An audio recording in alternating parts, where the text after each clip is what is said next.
Jeannie became adept at the opposite of breathing and made very little sound at all. But her mother's orchestra had other plans.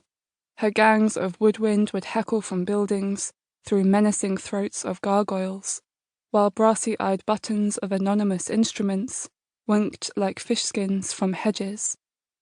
They always seemed to meet her at the importunest of moments, on Saturdays spent working at hotel wedding functions, when the sudden exhalation of an untuned celesta might shatter her tray of champagne flutes, or the time she tried to kiss Serena behind the privacy of her locker, only to find it filled with cymbals, stacked like dry stone making horizontal purdas of the sweetly staling air.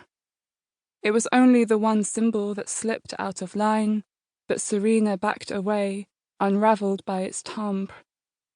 Jeannie was left in the reverberant air, breathing in the lustful geometry of lockers, the plasterboard walls of discoloured posters and fading acne of blue tack, the fluids that flaked off sticky-back textbooks, particles from the prefabs that rose in wet fields and found their way to her through commutes of corridors, which offered themselves as half-bleached sacraments, which Jeannie took in wholly.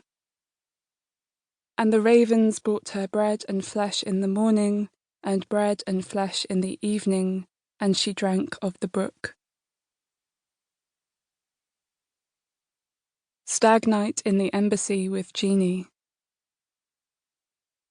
And when the men woke up on the wrong side of history, it was an unfamiliar feeling they at first mistook for a hangover.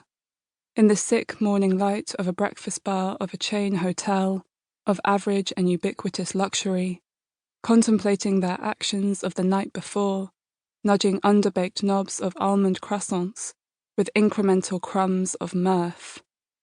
What none of them could recall was how they'd ended the night in the embassy's basement, inside a crate of flags where they'd woken whimpering, top and tail, that morning. The flags had seemed plain enough the night before, but now each of the men's cheeks were creased with the nondescript weft of nylon, whose symbols of unknown nations showed no signs of fading with time.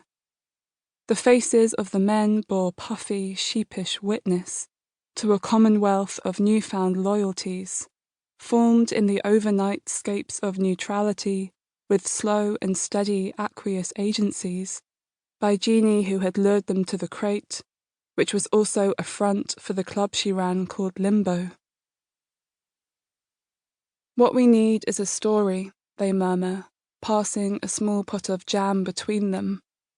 The men continue to murmur and pass the jam, the jar becoming thinner and thinner as their hands wear away the glass that turns back into sand, centuries, which the men continue to pass as tight fistfuls of land, which slip through their fingers and make filigree around their feet, that stacks into deposits, that grow into columns of increasing precarity and tower above the men, who fail to look up as the towers collapse and brecciate their lungs, which comes to be known as the rapture of alluvium.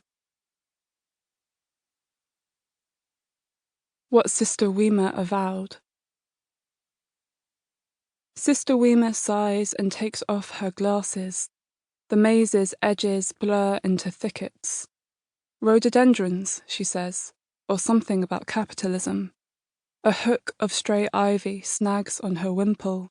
She sits as composed as the air between bench slats.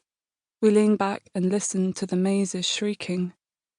This maze is old, old as the wilderness sifted for pleasure.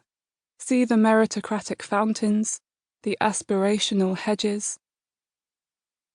Lines of parents file into the maze.